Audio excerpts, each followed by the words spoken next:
um, is from the Wounded Warrior Family Support. They support families of those who have been wounded, injured, or killed during combat operations. And Stasia, case manager of Wounded Warrior Family Support, is here to tell us a little bit about those programs.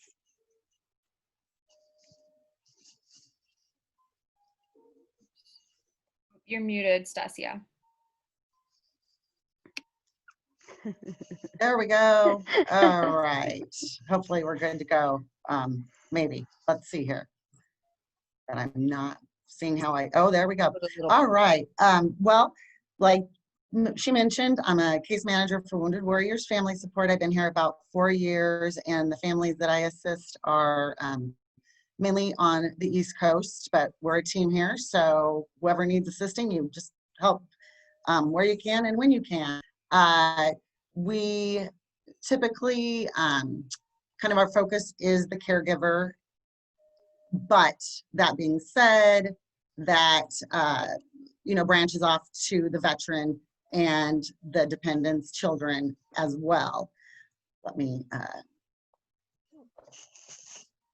so the way our caregiver respite program works is that we supply or provide lots of different services depending on the nature of the event. So kind of to begin with, it's based on injury, illness, or medical issues. So the goal is to help when you, the caregiver or the veteran or the kiddos, have any of those events. We come in, and I kind of like to say we help for the short term, but we're here for the long term. So a lot of times what we do might be like a 6-week assistance. For example, let's say, I'll even just start with the veteran.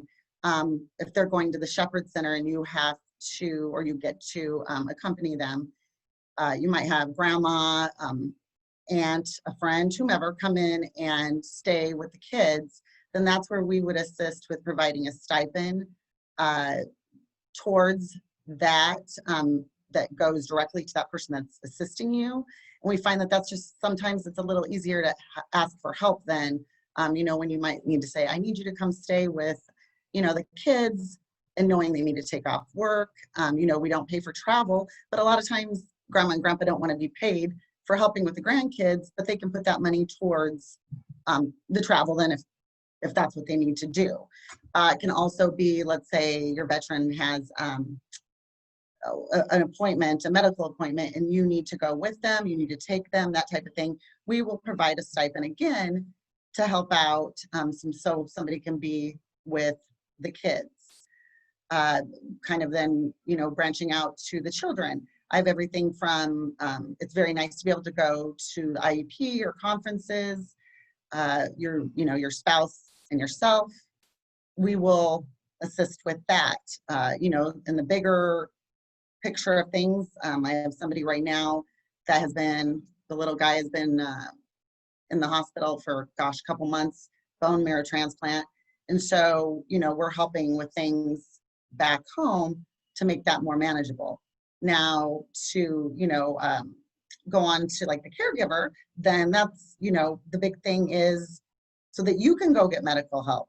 Might be just your yearly checkup. It can be when you have childbirth, then we'll assist with having somebody come in kind of as a mom helper. Maybe it'll be that they come in and help prepare meals, clean the house, just be with the other kids, run them around, things like that.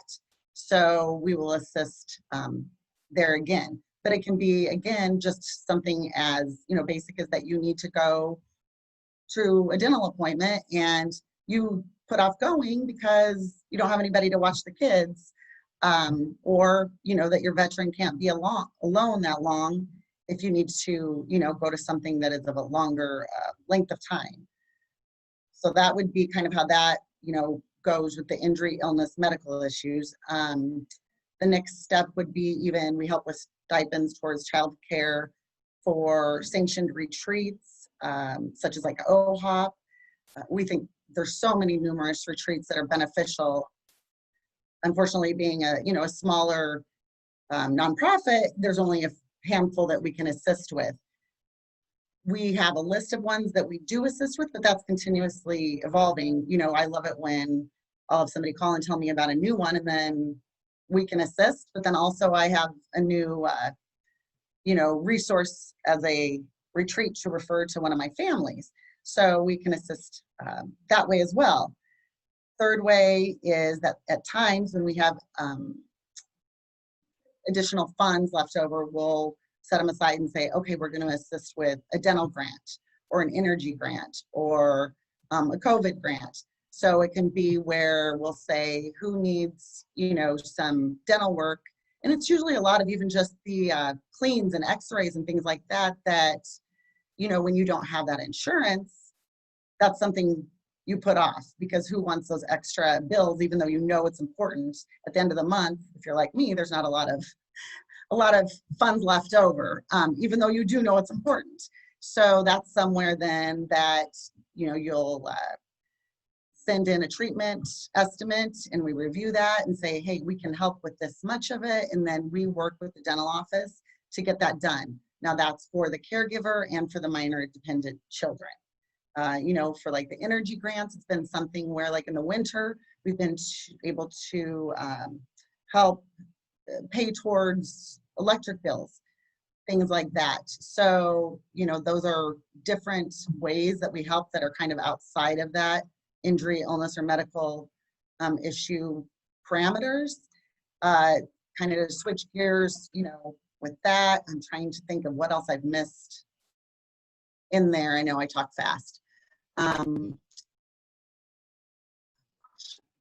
So, you know, and with that being said, I should also mention, you know, in the last year, we've kind of looked at having a sliding scale on things where, you know, some of it's income based. So anything above, let's say if you bring in, your family brings in $7,000 a month, we might say, okay, you're going to help with this portion of it. Let's say it's a dental grant, you know, and it doesn't mean we're not going to help you, but you know, we have somewhat of a sliding scale when we go, you know, that way.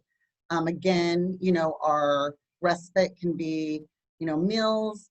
I have actually a lot of my caregivers right now, I have a handful of them that are going to chemo. And so I have housekeeping coming in once a week, once every other week. Now with COVID, that's made things interesting. But what, you know, we've even tried to do then is the cleaning company is coming in on the days that they're at chemo, to kind of reduce that risk of, you know, multiple people being in there. And, you know, those companies have taken a lot of measures to try to make things as safe as possible. But that's a huge thing where I'll have a lot of them will say, no, I don't need any help. And then after the second week of chemo, they're like, oh my gosh, yes, please have somebody come in, you know. So again, it's something that we might do, you know, for 6 weeks, but that doesn't mean we're done helping. It just might be like, okay, down the road, you're going to need help again, you know, at this time. So, you know, we kind of just make a game plan, and everyone and every situation's a little bit different. And, you know, if somebody calls and it's not something we can help with, then we love to be able to share resources. So it's been amazing to listen to all of you and get those so that I can pass those on to my families. The other one thing I'm going to share, because I think I have time, is another part of our program. Now this is, Carol is our resort program specialist. And I just asked her, you know, to put together a little something so that I could share it so that you guys were aware that it's out there.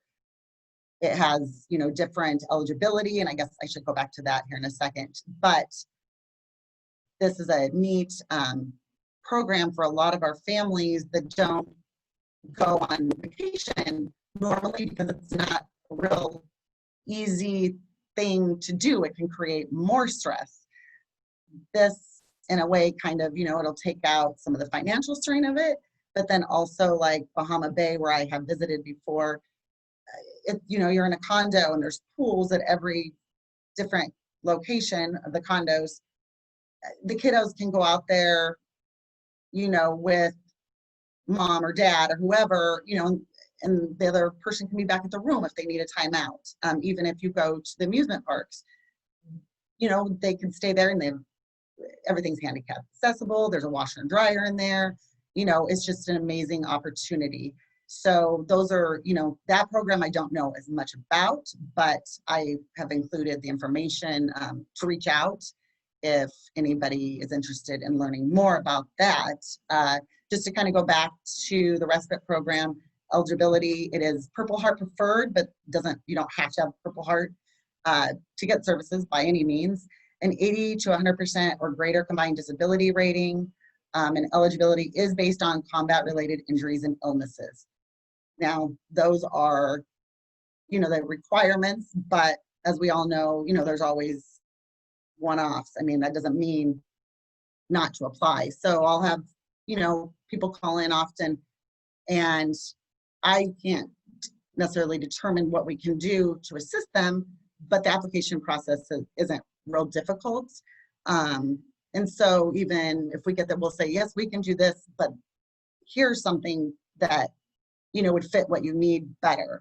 So then I'll, just recommend sharing that, our website that has the application on it. And then also our website has all the other different programs that we have within the umbrella. So I think I hit on everything that I wanted to talk about, but I'm sure I missed something. Is anybody think of anything that I may have missed? I think that's great. And I put your contact information and the website so they can visit that if they want to look into more of the programs as well. So that's already in the chat for anyone. And we don't have any questions at this time. Is there anything like closing thoughts you'd like to say or anything? Not really that I think of. I know, like many of you have said too, it is hard, with COVID right now, things are a little bit different. Because people aren't having as many of those medical appointments that, the things like that. So, we are trying to find other ways we can assist during that time. Even this spring, we did computer grants for some of the families that the kiddos were doing, virtual learning. Now, I know this fall, a lot are going back, and a lot of the school districts are offering that computer, but that's always something, just kind of trying to find a need of where we can help, with multiple things. So I think that's about all. I think I touched up on most everything. So I appreciate you guys having me, and then also giving me the ability to learn from all